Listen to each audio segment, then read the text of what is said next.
Maraming nagtatanong kung magkano daw ba yung naging gastos ko sa ganitong klaseng simpleng setup. Magkano yung naging gastos, magkano yung budget, ilan na ba yung nagastos ko, so pare-pares lang naman. So kaysa sagutin natin ng isa-isa, gawin na lang natin ang full video. So ang kwentahan natin guys ay kung magkano yung bili ko noon, kasi nagbago na yung price kagaya ng inverter, iba na yung price ngayon. Malamang yung battery ay iba na yung price ngayon kasi nagbabago yan depende sa panahon. So ganun na lang. So dito nilista ko na, pinenta ko na, pero papakita ko yung mga binili ko.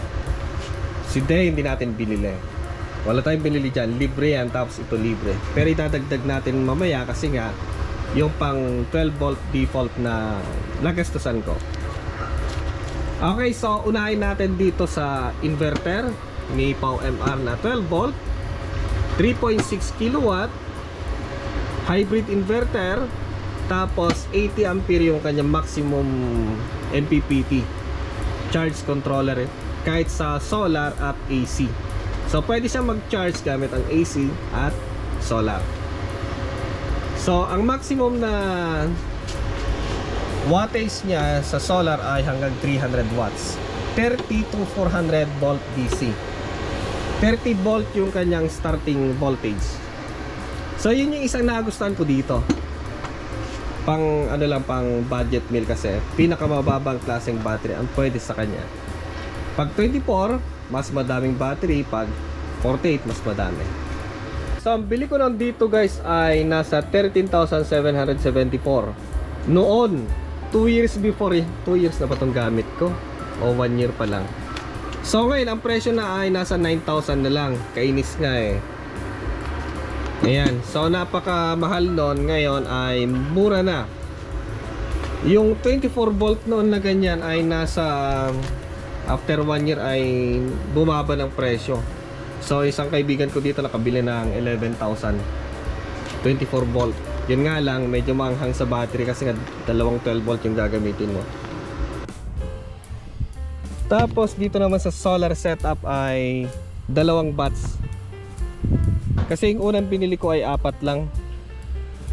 Tapos nagdagdag ako ng 5. 1, 2, 3, 4, 5 na bago. Tapos yung 4. So wala nang mekos-mekos. So ang size nito guys, para may idea kayo, ang size nito ay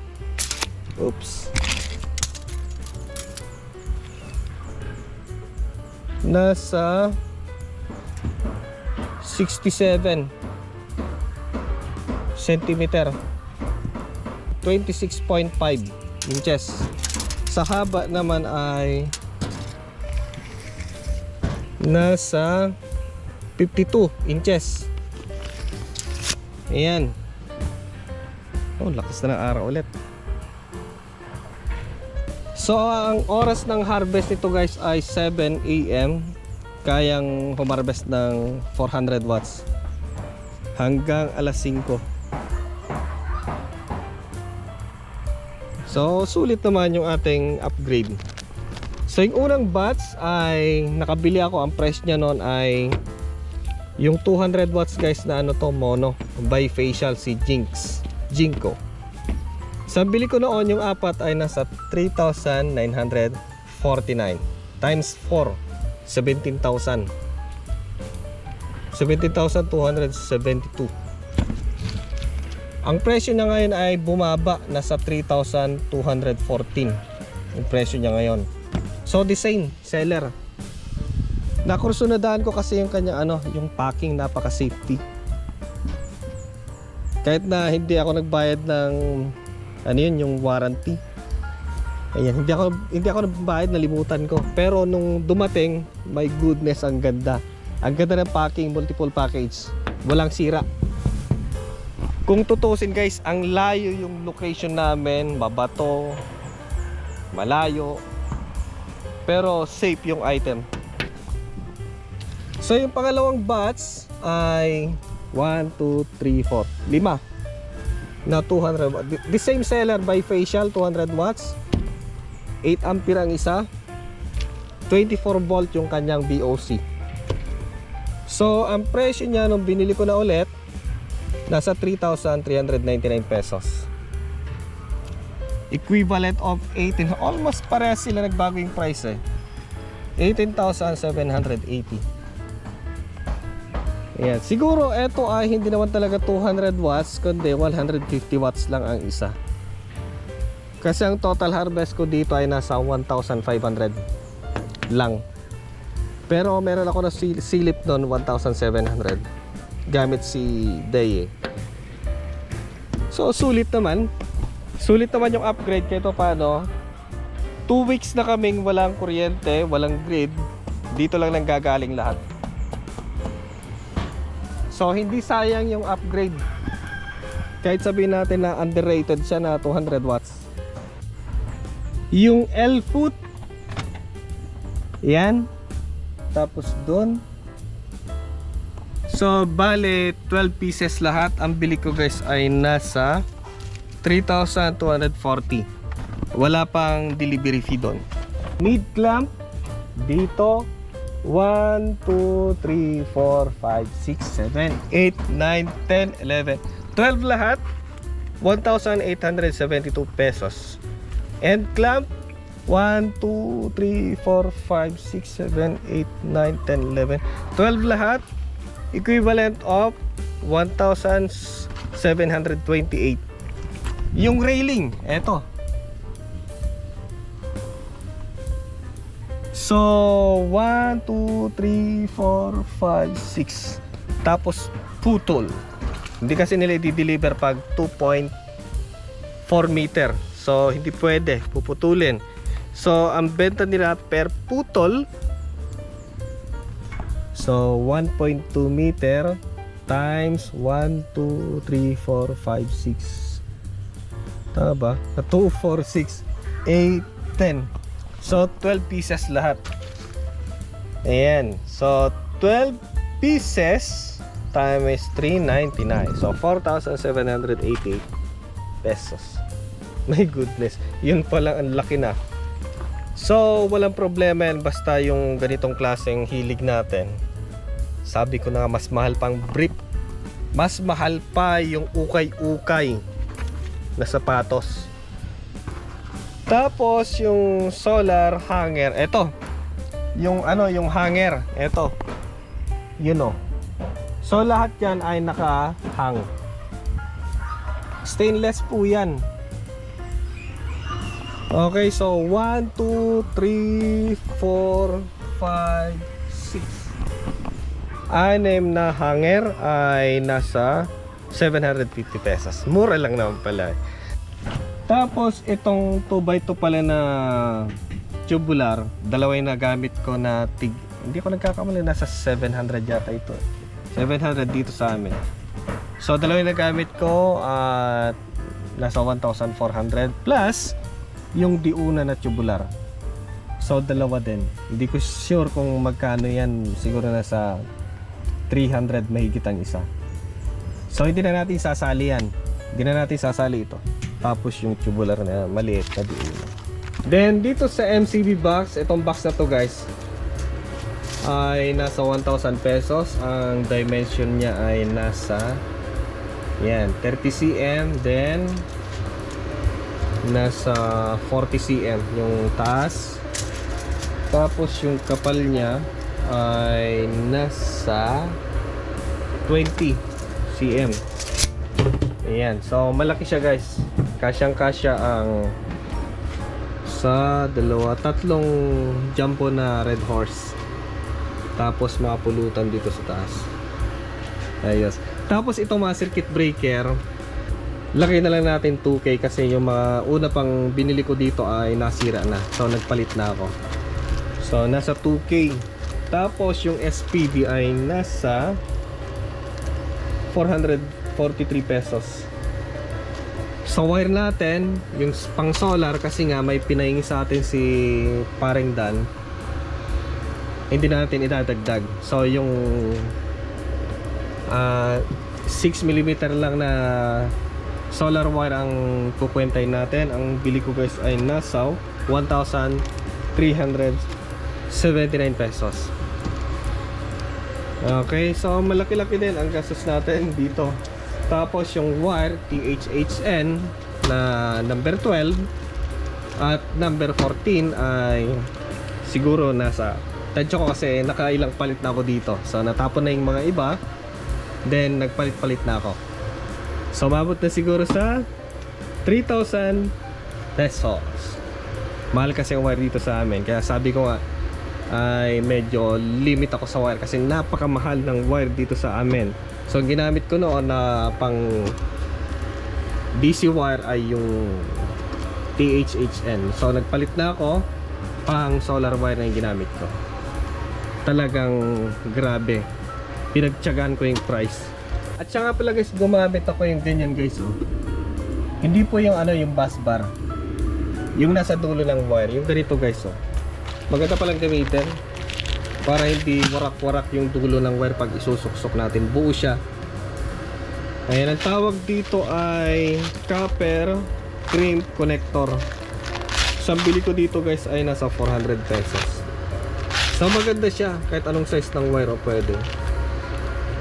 So yan, lahat na mga ginamit ko dito na simula hanggang ngayon. So tapos yung ating cable raceway, ito guys yung ginamit ko ganito. So ang bili ko dito ay nasa 400 pesos lahat-lahat. Kasi tatlo lang naman niya ginamit ko dito eh. So may sobra pa ako dito sa taas. Then yung una ay hindi ko na sinali. Ayan, yung gastos ko nun doon. So dito may kabit pa rin. Ayan. So ATS ang bili ko guys ay nasa 800 pesos. Yung pinakamura, Chinese brand. Okay, yung mga outlet hindi na. Itong wire na to hindi ko na rin binili. Ayan, then ito pinaka ano, pero hindi ko binili, nalibre tayo dyan. So maraming salamat sa Orient Power. So kung tutusin, ang price niya nung unang labas ay nasa 38,000. Grabe, 230 AH. Ayan, tapos 12.8 volt lithium iron phosphate from Orient Power. Grabe. So yun lahat guys yung mga nabili ko, except dito ha. So kwentahin natin lahat-lahat. Simulan natin kay OMR, yung inverter. So 13,774 plus yung ating solar panel 17,272 plus yung ating pangalawa na batch 18,780 plus ayan yung ating L-foot nasa 3,000. Mahal din pala yung ano L-foot kung lahat-lahat kasi napakarami niyan. Kasama kasi yung screw niya na stainless. So 3,240. Ayan, hindi po kasama yung ano niyan, yung delivery fee. Then yung mid clamp ay 1,872. May butal pa. Plus yung end clamp 1,728. Plus railing na putol-putol po, pinagdugtong ko na lang. So bumili din pala ako ng splicer. Kaya lang hindi ko na ginamit, hindi na natin idadagdag. So yung nakakalat na tornilyo dun sa yero na stainless. So hindi ko na ginamit yung splicer kasi nga kailangan pag yung pagdudugtongin mo yung dalawang 1.2 meter na railing. Okay, hindi na natin idadagdag yon. Yung railing lang na putol-putol kasi dinugtong ko naman ng stainless. Stainless ba? Aluminum pala. So 4,788 plus yung ating hanger na 6, 750. Yun, plus 443. Speedy 1,000 na 379 na wire. Yung solar wire natin kahit paano ganun na yung gagamitin natin. Nasa 64,000 na. Galing. Tapos circuit breaker na 2K. Yun. Hindi natin namamali, ang laki na pala ng gastos natin. Ayan, paunti-unti kasi kung bibiglayin mo yan, talagang masakit sa bulsa. Masakit sa panga, masakit sa bangs, masakit sa bulsa.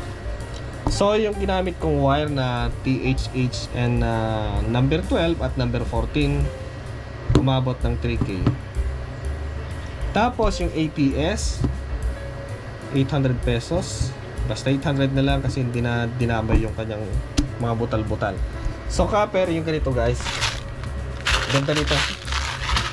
Hindi siya sponsored ha. Nasa 400 pesos. Plus, yung MCB box na 1,000.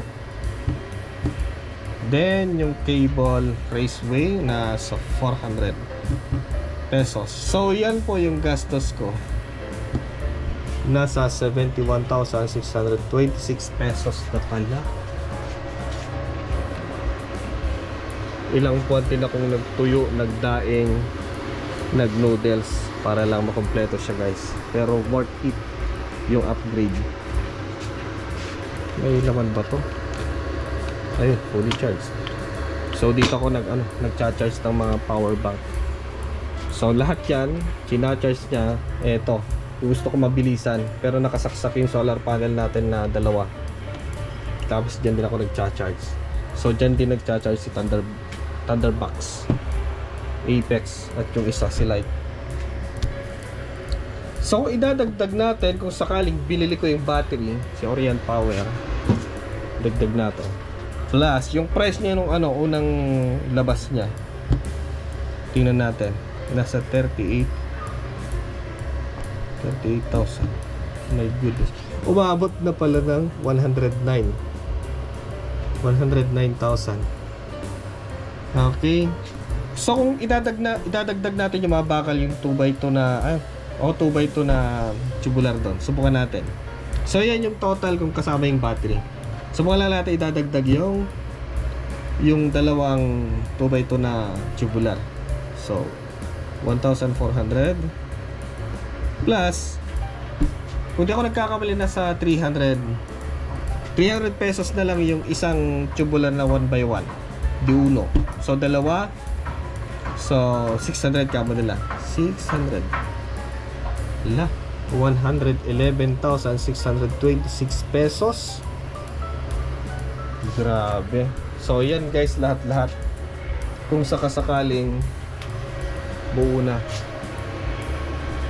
Pero kung sakasakali guys na kayo mag DIY, mas advice ko na lang sa inyo, kung accessible naman, meron kayong sasakyan, wag na kayong bumili ng ganung klaseng solar panel na maliliit. Mas maganda yung 580 watts na solar panel na mono. Mas maganda kasi yon, mas malaki yung harvest, mas maganda yung harvest, mas malakas. Ano pa? Sulit yung ganon. Dito kasi sa amin, hindi sila nagdi-deliver ng ganon. Wala naman akong kilala para magpabackride ng ganong klaseng. Marami kasing proseso. Kapag lalabas ka, bibili, ang dami. So, yung kaya na lang na i-deliver ng rider. So, kung accessible naman sa inyo, meron kayo pag-deliver. Kasi almost the same lang naman sa 200 watts na ganon. At sa konti lang, 1,000 lang yata ang difference. So, mas maganda ganun na lang. Tapos, halos parehas pala sila kung sakasakaling gastos sa pang 24 volt setup. Bakit ang laki? Pero alam nyo guys, wala akong pinagsisisihan kasi nga eto, nagagamit ko siya. Kung tutusin, hindi ko naman gastos itong battery. Ayan si Deya, hindi ko naman gastos. Kung sakali makumpleto yan, mas maganda na naman. Pang backup ko na lang si Pau Pau. Ito binili ko. So, si battery lang talagang hindi. So, yan guys, yung gastos ko almost nasa 70,000. Pero, ba't ako nakangiti? Kasi guys, nagagamit namin ngayon kahit na walang grid, walang power ang mga poste dyan. Sa amin dito meron. Meron din yung iba, kaya lang genset yung ginagamit. Maingay. So, every afternoon, every night, ay problema mo yung gasolina or crudo. Pero sa akin dito, wala. Libre. Ayan. So, ang pinangpapam ko lang sa tubig, si Blue Yeti. Diba? Walang gastos. So yun guys, so sa mga nagtatanong, nasagot na natin. Basta pinanood nyo na po itong video. Maraming salamat, see you next time. Ingat-ingat, happy build ng solar panel.